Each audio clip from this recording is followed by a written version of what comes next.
ओला एक समय जिस कंपनी का पूरे मार्केट पे बेतहाशा राज था, एक तरफा राज होने के बावजूद आज कंपनी अपनी खुद की बदकिस्मती की किस्मत लिख रही है। आज खुद बर्बाद होती हुई नजर आ रही है।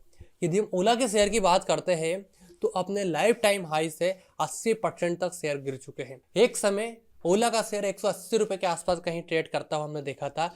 आज उसी शेयर को 36 रुपए के भाव पर, 30 रुपए के भाव पर हम देख रहे हैं। हाल ही में पिछले कुछ 2-3 दिनों में इसके अंदर तेजी आई है। इसके पीछे का मेन रीजन ये है कि भारत सरकार ने इसे अप्रूवल दिया है। रोल स्टार की 4830 बैटरी जो इसने बनाई है, खुद सेल पे प्रोड्यूस करी है, उनको लेकर इसको अप्रूवल मिल चुका है। जिस न्यूज़ को पॉजिटिव लिया इन्वेस्टरों ने, उसके बावजूद यहाँ पर हमें थोड़ा बहुत मूवमेंट देखने को मिला है। एक बाइंग अपॉर्चुनिटी यहाँ पर निकल के आ रही है, एक वॉल्यूम यहाँ पर क्रिएट हो रहा है, इंटरेस्ट हो रहे हैं बाइंग इस लेवल बाई करने के लिए।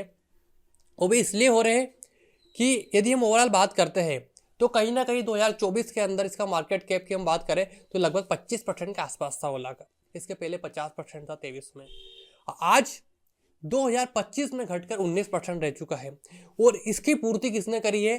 टीवीएस, बजाज, एथर जैसे बड़े जाइंट्स ने। टीवीएस 2024 में महज 8-9% का मार्केट शेयर रखता था ईवी के अंदर, आज बढ़कर पूरा हो चुका है 25% का। 1,90,000 गाड़ियां बेची ओला ने और 2,28,000 से ईवी गाड़ियां बेची है टीवीएस ने। इसका असर हमें इस बाजार पर भी देखने को मिल रहा है और उसी हिसाब से हमें शेयर के अंदर ये तेजी भी देखने को मिल रही है। आज हम ओला की बात करते हैं तो देखिए ओला एक पेनी स्टॉक कैटेगरी में ऑलरेडी आ चुका है। 50% से ज़्यादा का मार्केट कैप इसका अपना गंवा चुका है। जिसके बावजूद यदि हम ओला की बात करते हैं तो देखिए ओला के शेयर के अंदर अभी हमें, यदि आप इसको एक पेनी कैटेगरी के लिए डिप ऑन बाय करने की सोच रहे हैं कि बॉटम पकड़ ले, तो देखिए बॉटम पकड़ना इम्पॉसिबल है। मुझे भी नहीं पता, आपको भी नहीं पता, बड़े बड़े एनालिसिस को भी नहीं पता कि बॉटम क्या होने वाला। बट जो कुछ हुआ हम उसको एनालिसिस करके ट्राई कर सकते हैं कि 30 रुपए का स्टॉप लॉस हम लें, ऐसी मेरी एनालिसिस कहती है। क्योंकि मैं खुद अब इसको कुछ क्वांटिटीज के अंदर बाय करने वाला हूं, क्योंकि ओला एक प्री प्लेस कंपनी है, एक ज्वाइंट कंपनी है, कहीं ना कहीं अपने रिवाइवल की कहानी खुद लिखेगी। बट हम जब फंडामेंटल देखेंगे तो वहाँ कुछ सब कुछ चेंज है। बट एक पेनी स्टॉक कैटेगरी के अंदर इसको हम डाल सकते हैं, उसी हिसाब से हम इसके अंदर पैसा लगाएंगे। तो यहाँ पर आप बात को समझिएगा, 30 रुपए का हमें स्टॉप लॉस लेना है, 29 रुपए का, 29 रुपीज़ का। अभी मार्केट का भाव चल रहा है 36 रुपये। आप कहीं ना कहीं 33, 34, 35 के बीच में इस लेवल पर आप बाय कीजिए और इसको रखिए 42 रुपये तक, क्योंकि ये 37 रुपये का एक बार जब पार करेगा रेजिस्टेंस, उसके बाद ये 40 रुपये तक के लिए इजीली जाएगा। और जब ये जाता हुआ नजर आएगा तो हमें नए लेवल से पार करेगा। जब पॉजिटिव न्यूज़ आने लगेगी तो स्टॉक भागना भी स्टार्ट करेगा। क्योंकि हमने हाल ही में पुराने में देखा था कि इसने 70 रुपये का अपना हाई लगाया था लगभग 30 रुपये के आसपास जाने के बाद।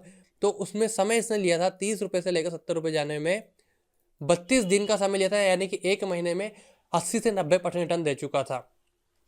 तो हम कहीं ये तो नहीं बोल सकते कि सेम इतना ही रिटर्न अभी हमें देगा, बट हम कहीं ना कहीं एक अनुमान लगा सकते हैं। थोड़ा बहुत पैसा इसके अंदर निवेश कर सकते हैं, लाकर छोड़ सकते हैं आने वाले 3 से 6 महीनों के लिए, ताकि हमें कहीं ना कहीं थोड़ी बहुत इसके अंदर संभावना दिख रही है ऊपर जाने की। ओला इलेक्ट्रिक का फंडामेंटल देखते हैं तो यहाँ पर सब कुछ चेंज हो जाएगा। आपका नज़रिया पूरा बदल जाएगा। क्यों बदलेगा? क्योंकि जब आप प्रमोटर की होल्डिंग देखेंगे तो इसके अंदर आपको देखने को मिल रही है कि महज 36% की होल्डिंग प्रमोटर के पास है। FIS अपना स्टेक कम कर रही है, DIS का भी कुछ खास स्टेक नहीं, उतना ही है। बट पब्लिक का जो माल है वो ऑलमोस्ट 50% से ज़्यादा इसको पब्लिक होल्ड करती है। इस वजह से यहाँ पर हमें एक सबसे बड़ा मसला है। दूसरा हम बात करते हैं, कंपनी को कर्जे लेकर गुलाब जामुन खाने की आदत लगी हुई है। 3,000 करोड़ से ऊपर का इसके पास कर्जा है। और प्रॉफिट की हम बात करते हैं तो प्रॉफिट कुछ खास नहीं है। नेट प्रॉफिट इस ईयर का हम बात करते हैं तो माइनस 2280 करोड़ रुपए का है। कोई खास रिपोर्ट नहीं है। सेल्स ग्रोथ पिछले 3 सालों में 130% थी, बट इस साल 45% गिर चुकी है, जिस वजह से शेयर हमें यहाँ पर डूबती हुई कश्ती में नजर आ रहा है।